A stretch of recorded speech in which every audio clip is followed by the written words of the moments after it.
Dobrodošli u emisiju osmišljavanje novih riječi. Danas ćemo osmisliti novu riječ, computerness, što znači kompjuterstvo. Computerless, znači osoba koja malo manje voli provoditi vrijeme na kompjuteru.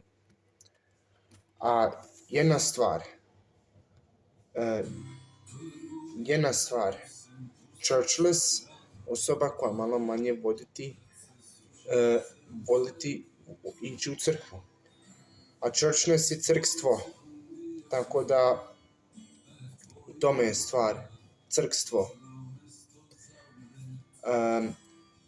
Pošto imamo puno riječi, to je carness, automobilstvo, carless, osoba koja malo manje voli ići u auto.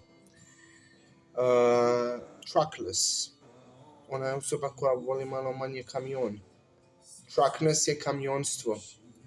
Kombiness ili vanless je osoba koja malo manje voli kombijeve.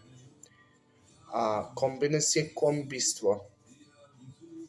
Motorcycleness je motociklstvo.